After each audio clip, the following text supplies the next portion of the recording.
On the banks of the Volga River, in the year 922, an Arab diplomat named Ahmad ibn Fadlan witnessed something that would haunt him forever: a Viking funeral.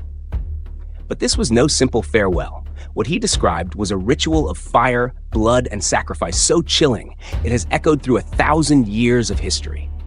Tonight, we step inside the shadows of those accounts and uncover the truth about Viking human sacrifice.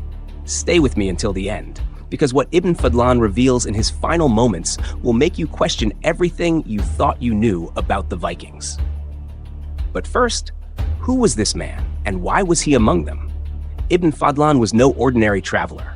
Born in the heart of the Abbasid Caliphate in the glittering city of Baghdad, he lived at a time when the Islamic world was at its peak, rich in science, law, philosophy, and faith. He was chosen as an emissary of the Caliph himself, tasked with carrying Islam's message of order, justice, and divine law to the distant king of the Volga Bulgars. In 921, he embarked on a journey that would take him more than 4,000 kilometers away from Baghdad's marble palaces and bustling markets, through blistering deserts across the Caspian Sea and into the frozen forests of the far north. Ibn Fadlan endured hunger, disease, and bitter cold. His mission was clear: to instruct the Bulgar ruler in proper Islamic practices, to teach him how to pray, to wash, and to live under God's law. But Ibn Fadlan was more than a diplomat. He was an observer, a man with a sharp eye and an even sharper pen. He wrote down what he saw with a precision and honesty that few others dared. And when he encountered the Norsemen, the Russ, as Arab writers called them, he became something more: their first true ethnographer. Unlike the terrified monks of Europe who painted Vikings as devils sent from hell, Ibn Fadlan's voice was calm, methodical, and piercing. He described their bodies, their manners, their weapons, their habits of trade. He wrote of their beauty, their filth, their wealth, their cruelty. And above all, he recorded their rituals with chilling clarity. One day, fate placed him at the edge of a riverbank, watching a Viking funeral unlike anything the world had seen. There, amid fire, blood, and death, he preserved in ink the most shocking testimony of Norse ritual ever committed to parchment. But Ibn Fadlan was not alone. Other Arab travelers also crossed paths with these northern warriors, and their accounts would paint an even stranger, darker picture.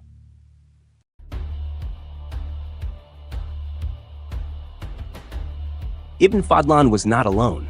Across centuries, Arab and Persian travelers wrote of the Rus, the Vikings who sailed south from Scandinavia, carving trade routes along the rivers of modern Russia and Ukraine. They were feared as warriors, admired as merchants, and dreaded for their brutality. Writers described their towering height, their weapons, their strange rituals of washing in shared water bowls, their drinking and gambling. But one theme emerged again and again: their death rituals. For the Arabs, who came from cultures of burial, law, and sacred texts, the Vikings' funerals, filled with fire and sacrifice, seemed otherworldly, even barbaric. And among all those accounts, Ibn Fadlan stood out, because he saw one with his own eyes. But before we get to the sacrifice itself, he noticed something else, something almost as disturbing. Ibn Fadlan was horrified. In his eyes, the Vikings, these towering, golden-haired warriors, were at once beautiful and barbaric. He watched as they gathered in their smoky huts, passing a single bowl of water from hand to hand. Each man would rinse his face, blow his nose, spit, and then hand it to the next, as if nothing were amiss. To a man raised in the courts of Baghdad, where ritual purity and refinement marked daily life, this sight was not merely strange, it was revolting. Ibn Fadlan called them the richest, strongest, and most handsome of men, and yet to him, they were also the dirtiest of God's creatures. It was a contradiction that gnawed at him. How could a people so striking, so commanding, embrace filth so casually? But this small ritual of dirt and water was just the beginning. If they treated the ordinary with such disregard, what horrors might they unleash when confronted with the extraordinary, the greatest passage of all, the journey from life to death? That answer came with the death of a Viking chieftain. When a great man of the Rus died, his passing was no quiet affair. It was a theater of wealth and terror. Ibn Fadlan describes the chieftain's body stretched out on rich furs, his temporary resting place guarded while the community prepared for what lay ahead. This was no mere burial. It was a display meant to honor the dead, and to terrify the living. The people gathered his finest clothes, tunics of bright color, cloaks woven with silver thread. They polished his weapons, the iron of his sword, the edge of his axe, the shield that had carried him through wars. But the chieftain could not leave this world empty-handed. They loaded his chamber with food and drink, gifts for the next life, loaves of bread, bowls of fruit, and barrels of mead. And then came the sacrifices. Animals were dragged forward, their throats cut so their spirits might serve him beyond the grave. Horses fell, dogs whined before silence, chickens flapped wildly before the blade. Yet all of this, the wealth, the weapons, the slaughtered beasts, was still not enough. For in Viking belief, a great man did not journey alone. Someone had to go with him, someone to serve him in death as they had in life. And in that moment, one young woman stepped forward. But was she truly willing, or had fate chosen her? A slave girl volunteered, or perhaps was chosen, to follow the chieftain into death. She was treated like both a bride and a victim. For days she was given alcohol, lifted onto men's shoulders, forced to sing, to enter tents where she was taken by the men of the tribe. This was not honor, it was ritual degradation, binding her to the dead man she would soon join. And then, on the final day, she was led to the ship. Waiting for her was the angel of death, a woman armed not with sword, but with the terrifying intimacy of ritual. Before the eyes of the community, the girl was strangled, stabbed, and laid beside the chieftain. In that moment, Ibn Fadlan records, the screams cut the air, then silence, replaced by the roar of flames as the ship burned. But the details get even darker.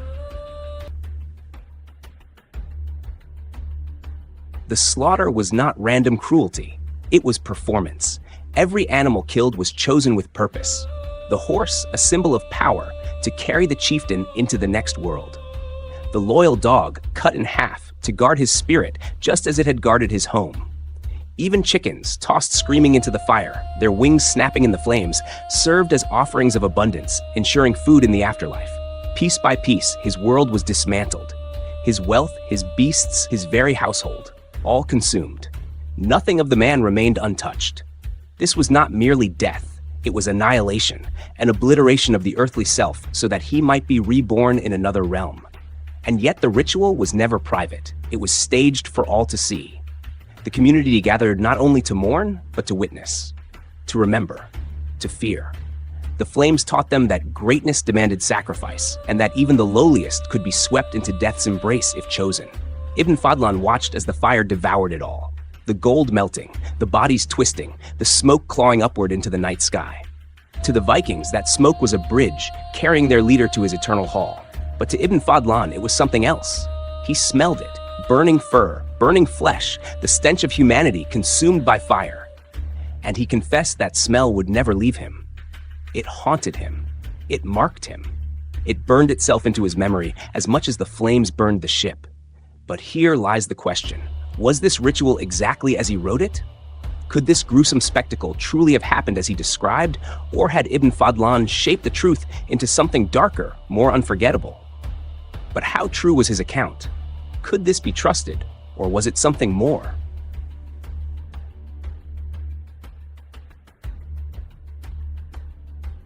As the flames devoured wood and flesh alike, Ibn Fadlan described the silence of the mourners. The chieftain, his possessions, and the young slave girl all vanished into smoke. To the Rus, this was the great honor, the leader joined by companions, wealth, and warriors in death. But to Ibn Fadlan, it was proof of the savage chasm between his world and theirs. And yet, his account feels so vivid, so cinematic, that historians still argue, did he see this exactly as he wrote it? Or did memory, bias, and fear shape the story into something even darker? And that debate brings us to the heart of the mystery.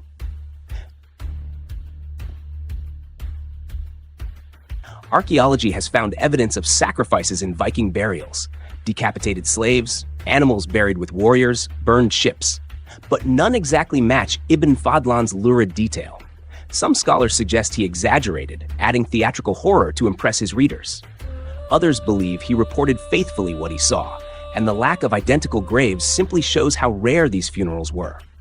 Either way, the tale stands as one of the most chilling portraits of Viking ritual ever recorded, a mix of fire, faith, and fear, preserved in ink by a man who could never forget what he saw. So what does this tell us, not just about Vikings, but about ourselves? In the end, Ibn Fadlan's account is more than a report. It is a mirror. To him, the Vikings were savages. To us, they are a reminder that death rituals reveal the deepest truths of a people, their fears, their hopes, their hunger for immortality. Perhaps the real horror is not the sacrifice itself, but how easily humans across cultures and ages will kill in the name of honor, belief, or love for the dead. If this story drew you into the firelight of Viking ritual, then don't let the journey end here. Like this video, subscribe to the channel, and ring the bell so you don't miss the next tale of history's shadows. And if you dare, watch the video on your screen right now. It will take you deeper into the mysteries, murders, and betrayals that shaped our past.